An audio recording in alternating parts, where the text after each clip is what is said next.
Bonjour, c'est Jean Descartes.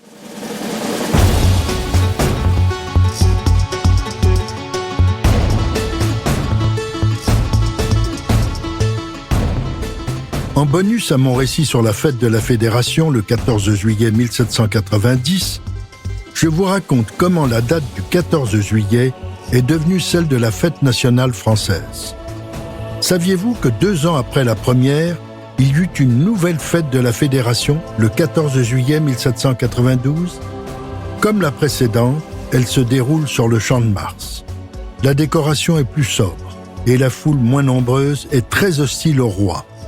Les 83 tentes des fédérés, une par département, et 83 arbres servent de décor.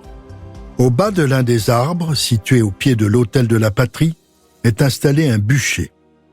Accrochés aux branches de l'arbre, des boucliers, des écussons, des casques, des tiares, des couronnes, des cordons bleus et même rouges, les décorations de l'Ancien Régime. Louis XVI, accompagné de quelques fidèles qui lui servent de garde rapprochée, arrive sur le Champ de Mars pour renouveler son serment. La foule crie sur son passage « À bas Madame Veto, à bas l'Autrichienne !» Au moment du serment, 54 canons tirent simultanément, couvrant la voie de Louis XVI. Le président de l'Assemblée demande alors au roi d'allumer le bûcher qui va détruire les symboles de la féodalité. Très calmement, le roi lui répond « Il n'y a plus de féodalité », puis il rejoint la tribune. Au moment où il regagne les Tuileries, la troupe régulière acclame le roi. Le lendemain, elle devra quitter Paris. 3 semaines plus tard, le 10 août, ce sera la prise et le sac des Tuileries par les fédérés et les massacres. Il n'y aura plus d'autres fêtes de la Fédération. Après la proclamation de la République le 21 septembre 1792, la France connaît plusieurs régimes. Les dates de la fête nationale changent avec eux. Sous le Premier Empire, l'anniversaire de la naissance de Bonaparte, le 15 août, devient la fête de l'empereur. Après 1814, sous la Restauration, le roi Louis XVIII est fêté le jour de la Saint-Louis, le 25 août. Puis, sous Charles X, le souverain est célébré le jour de la Saint-Charles, le 24 mai.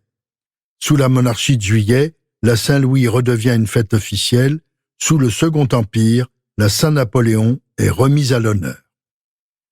Sous la Troisième République, après la démission du président monarchiste MacMahon, l'accession de Jules Grévy à la présidence consolide le régime et symbolise la République des Républicains.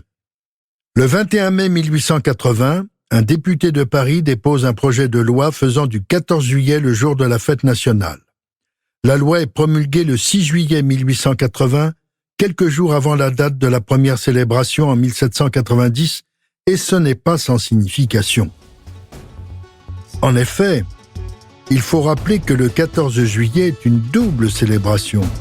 On ne commémore pas seulement la prise de la Bastille, mais aussi la première fête de la Fédération, c'est-à-dire l'unité nationale.